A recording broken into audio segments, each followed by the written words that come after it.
Mari kita lupakan peristiwa Pilkada DKI. Mari kita lupakan pemikiran sejarah dari Pilpres, karena itu sudah berlalu dan itu hanya bisa kita jadikan sebagai pelajaran bersama.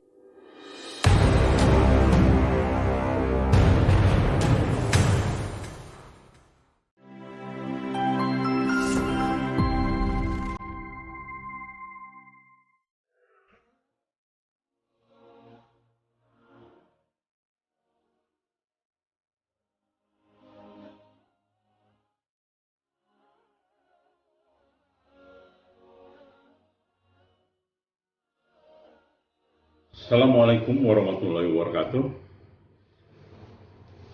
Alhamdulillah, saya secara pribadi maupun atas nama teman-teman di Gaza, Gerakan Akhir Zaman, ingin mengajak yang saya hormati, yang kami hormati, Habib Rizik Muhammad Syihab, untuk mulai mengajaklah untuk memulai memasuki pemikiran global, tidak lagi ke pemikiran hanya nasional. Mari kita lupakan pemikiran dan sejarah dari Pilpres, karena itu sudah berlalu dan itu hanya bisa kita jadikan sebagai pelajaran bersama bagi anak bangsa. Namun saat ini mari kita bersama-sama melihat ke depan. Kenapa saya atau kami menyampaikan hal ini? Pertama begini, bahwa saat ini kami sangat yakin sekali dari hasil kajian kami yang cukup mendalam, bahwa saat ini sudah memasuki fase huru-hara akhir zaman. Yang pertama, dari analisa yang kami lakukan dari Gaza ini, saat ini memang terjadi arus fitnah besar menyangkut kehidupan umat di dunia, terutama dari kekuatan asing, ya, yang saya kira mereka tidak mengharapkan, tidak menginginkan kebangkitan umat Islam dari arah timur. Kemudian yang kedua, saya ingin mengingatkan bahwa Allah sangat menghargai siapapun yang walaupun keimanan seseorang itu hanya sebiji sawi, ya. Maka dari itu kita semua adalah sesama saudara muslim, dan ini modal utama kebersamaan dalam menghadapi fase huru-hara akhir zaman ini. Kebersamaan, kesatuan umat muslim, khususnya di negara-negara arah timur, Indonesia, Malaysia, dan sebagainya. Nah, yang ketiga, mengajak Habib untuk mulai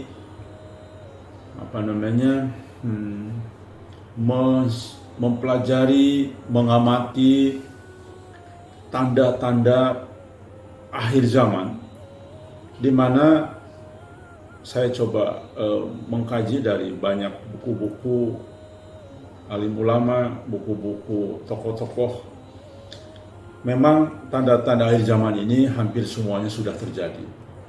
Tinggal 1-2 lagi yang belum terjadi, terkait dengan salah satu contoh adalah tanda huru-hara akhir zaman itu kemunculan sosok Al-Mahdi. Kemudian mohon kiranya juga Habib mulai mencermati pergerakan geopolitik dunia, ya, di mana pergerakan itu sudah sangat jelas memang memasuki fase huru hara akhir zaman.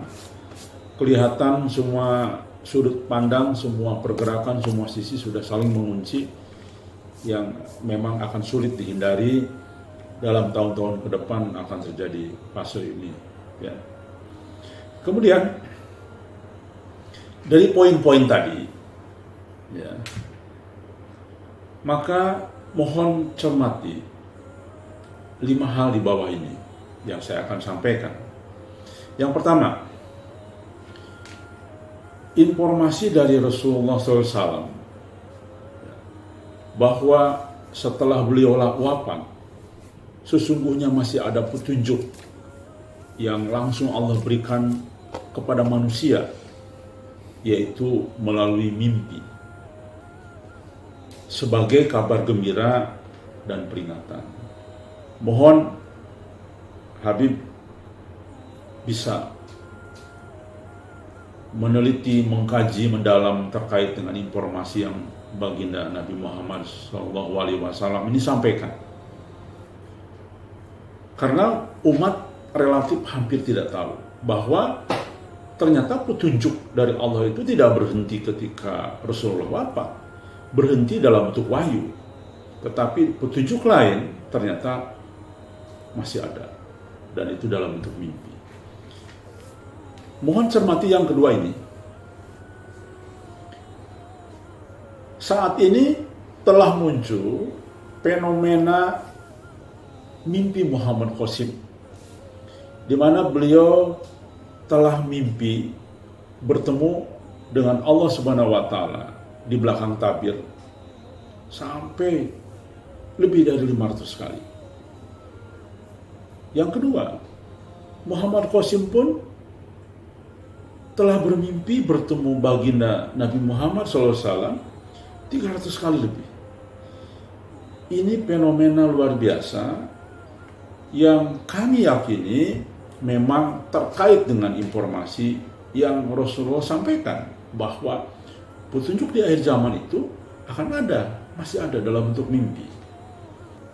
Poin ketiga yang mungkin perlu dicermati, informasi baginda Nabi Muhammad SAW terkait kemunculan panji hitam, di mana panji hitam di dalamnya ada Al-Mahdi, ya. Di mana kita sama-sama tahu bahwa arti Al-Mahdi itu adalah orang yang mendapat petunjuk. Nah, tadi baginda Nabi Muhammad SAW sudah menjelaskan bahwa petunjuk di akhir zaman itu hanya dalam bentuk mimpi. Jadi Al-Mahdi itu orang yang mendapat petunjuk. Petunjuknya dalam bentuk apa? Rasulullah sudah menjelaskan tadi. Petunjuk di akhir zaman hanya dalam bentuk mimpi. Nah, mohon dihayati betul korelasi antara informasi yang Rasulullah sampaikan dan kelahiran, kemunculan Muhammad Qasim yang banyak menerima petunjuk di akhir zaman ini. Dan luar biasanya, ini hal-hal yang luar biasa besar, petunjuk detail daripada peristiwa huru hara akhir zaman. Bahkan sesungguhnya kalau kami pelajari, inilah sosok orang yang ditunggu. Yang berikutnya, mohon juga dipelajari dengan sangat mendalam lah, ya, agar tidak terjadi salah paham. Mohon dipelajari terkait dengan informasi dari ulama-ulama besar terdahulu, bahwa umur umat Islam itu tidak lebih dari 1400 tahun atau 1500 tahun.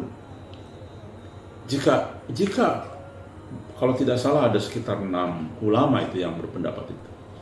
Jika itu benar, maka waktunya memang sudah saatnya ini. Kami sudah punya perhitungan, memang sudah waktunya dan sudah terjadi Al-Mahdi itu muncul di tengah-tengah kita. Nah, kemudian kami juga ingin mengajak Habib untuk mencoba mengkaji seorang ulama yang menurut saya dan kami ini ulama yang langka saat ini, yaitu Syekh Imran Hussein. Beliau ahli tentang ilmu akhir zaman atau eskatologi. Yang kami cermati hampir seluruh pernyataannya dari sisi ilmu eskatologi itu benar terjadi. Dan Syekh Imran Hussein pun mengalami beberapa mimpi. Ya. Jadi artinya korelasi antara pernyataan Syekh Imran Hussein dari sisi pendapat beliau ini memiliki korelasi dan kesamaan yang luar biasa.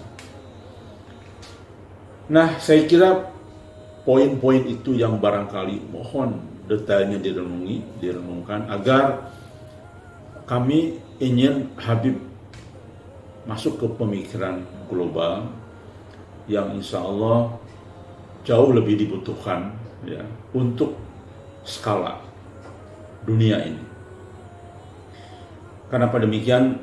Karena tidak dipungkiri Habib memiliki pengikut yang tidak sedikit dan pengikut yang sangat loyal, sehingga tentu kebersamaan umat Islam di Indonesia sebagai tonggak untuk munculnya kebangkitan Islam dari arah timur, karena insya Allah yang akan sama-sama dengan Al-Mahdi itu adalah negara Pakistan, negara Indonesia, dan negara Malaysia, Brunei. Itu negara-negara inti yang akan bergerak untuk menjadi pembebas bagi Jazirah Arab yang nanti akan dikuasai oleh negara-negara musuh Islam. Sedikit saya akan menjelaskan tentang Muhammad Qasim. Begini, Habib Muhammad Rizik Syihab yang saya hormati. Selain yang saya sampaikan tadi, ya, Muhammad Qasim ini isi mimpinya adalah berbagai pernyataan Allah dan Nabi Muhammad SAW, berbagai informasi yang Allah sampaikan dan Rasulullah SAW sampaikan tentang siapa sesungguhnya Muhammad Qasim. Pertama, Muhammad Qasim itu adalah orang yang akan memimpin umat Islam di akhir zaman. Orang yang akan memimpin peperangan di akhir zaman. Orang yang akan memimpin pertempuran dengan pasukan Dajjal. Ya. Pada saat bertempur dengan pasukan Dajjal, Muhammad Qasim dan tentaranya kalah, tidak sanggup melawan pasukan Dajjal, kemudian bergabung dengan Nabi Isa alaihissalam, dan alhamdulillah Nabi Isa alaihissalam lah yang mampu mengalahkan Dajjal dan pasukannya. Itu mimpi Muhammad Qasim. Bahkan diceritakan bagaimana proses terjadinya peristiwa kemunculan Ya'juj Ma'juj dan berbagai proses hal-hal yang sifatnya relatif baru terungkap sekarang. Bahkan alhamdulillah muncullah ahli takwil mimpi dari Malaysia, yaitu Ustadz Saiful Nizam, yang sudah mentakwilkan simbol-simbol yang ada dalam mimpi Muhammad Qasim. Masya Allah, luar biasa, Bib. Karena ternyata terungkaplah semua rahasia Allah yang dibalik itu semua, dan itu adalah perincian daripada hadis-hadis akhir zaman yang sudah disampaikan oleh baginda Nabi Muhammad SAW. Intinya adalah kami sangat yakin bahwa Muhammad Qasim inilah sosok yang diberi petunjuk oleh Allah Subhanahu wa taala dan Nabi Muhammad SAW dalam bentuk mimpi. Dan kami sudah menguji kejujurannya, sudah menguji isi mimpinya insya Allah kami 100% yakin. Walaupun saya pribadi dan teman-teman di Gajah dari Indonesia belum pernah bertemu, tapi kami punya rekan-rekan di Pakistan dan berbagai negara lainnya sudah ketemu dengan Muhammad Qasim, dan merekalah referensi bagi kami bahwa Muhammad Qasim ini sosok yang ternyata bukan ahli agama, artinya tidak pernah ikut pengajian khusus, tidak pernah ikut satu ormas dakwah Islam, tidak pernah ikut pergerakan Islam. Beliau orang biasa, ya. Namun beliau punya satu kelebihan, yaitu jujur.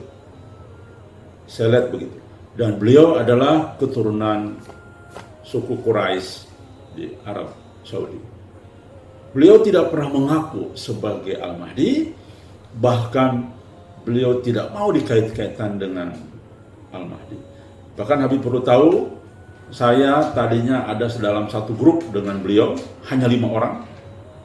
Ada orang-orang dekatnya, kemudian dari Pakistan dan saya, ada satu orang dari Malaysia, dalam satu grup messenger, tidak ada yang lain. Gara-gara saya menyampaikan kebenaran di publik bahwa dialah Al-Mahdi yang kita tunggu, orang-orang dekatnya mengeluarkan saya dari grup. Kenapa? Karena Muhammad Qasim tidak menyukai itu. Kenapa saya seolah-olah bandel? Karena saya punya prinsip. Karena dalam satu mimpinya Allah mengatakan, sebarkanlah mimpi Muhammad Qasim ke seluruh dunia agar umat tahu siapa sesungguhnya Muhammad Qasim. Nah, berdasarkan inilah Allah mengatakan supaya umat tahu siapa sesungguhnya Muhammad Qasim. Ketika kita baca, sesungguhnya adalah dialah yang menerima petunjuk di akhir zaman. Arti menerima petunjuk kan Al-Mahdi, bahasa Arabnya. Nah, inilah yang saya sampaikan, bahwa dialah Al-Mahdi. Maka saya dikeluarkan dari beberapa grup messenger karena saya menyampaikan ini. Tapi tidak apa-apa, karena justru dengan sikap Muhammad Qasim seperti itulah kami di Gajah semakin yakin bahwa inilah Al-Mahdi sesungguhnya, karena beliau tidak mau dikait-kaitkan dengan Al-Mahdi. Bahkan Muhammad Qasim tidak sama sekali tahu tentang hadis-hadis akhir zaman. Pada saat awal kemunculan dia menyabarkan mimpi, sama sekali tidak pernah membaca satu hadis pun tentang akhir zaman. Namun setelah orang-orang mulai membaca dan mengatakan bahwa dia adalah Al-Mahdi, maka baru Muhammad Qasim sadar bahwa banyak hadis-hadis tentang akhir zaman yang memang mirip dengan itu. Tapi sampai saat ini tetap beliau, saya hanya ingin mengatakan apa yang ada dalam mimpi yang disampaikan oleh Allah dan Rasulullah. Selain itu, saya tidak ingin bicara apa-apa. Nah, maka itulah saya kira menjadi satu hal yang begitu besar, dan ini hal yang berat. Dan kami semua di Gajah tidak ada ahli agama, insya Allah kami orang-orang biasa. Saya pun juga menempuh pendidikan S1, S2-nya umum. Ya. Ada juga di kami ustadz ya, yang sudah yakin, ada 2-3 orang lah, tapi itu pun bukan sekelas ulama ya. Namun kami diberikan hidayah oleh Allah Subhanahu wa Ta'ala. Dan yang paling penting, di seluruh dunia saat ini sudah ada 40 orang yang juga kedatangan baginda Nabi Muhammad SAW ke dalam mimpi-mimpi mereka, yang semuanya membenarkan mimpi Muhammad Qasim, yang semuanya membenarkan semua ucapan Muhammad Qasim bahwa Qasim adalah benar. Ini tidak bisa main-main. Dan kami sudah ketemu mayoritas orang yang 40 orang ini, ya belum semuanya ketemu, tetapi kami sudah tahu orang-orangnya. Namun yang kami temu, insya Allah orang-orang yang baik-baik, orang-orang yang tidak masalah dalam konteks agamanya, dan orang-orang yang bisa dipercaya. Saya kira ini saja sebagai pembukaan awal. agar Habib mulai mencurahkan perhatiannya, tidak lagi terseret-seret oleh masalah-masalah yang menurut saya malah kontraproduktif dengan kebesaran dan kemajuan kebangkitan umat dari arah timur. Karena jangan lupa, mohon maaf, saya walaupun saya ini bukan siapa-siapa, namun saya banyak belajar dalam dunia intelijen.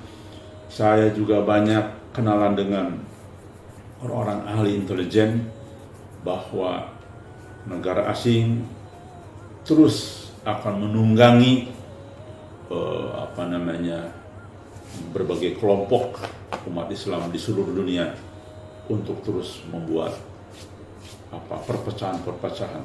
Saya khawatir ada tangan-tangan yang tidak bisa kita lihat, ya, yang juga terus memanfaatkan pergolakan ini untuk supaya cita-cita kita, pemikiran kita bangkit dari arah timur gagal total dan tidak terjadi. Demikian saya kira yang sampaikan. Terima kasih. Wassalamualaikum warahmatullahi wabarakatuh.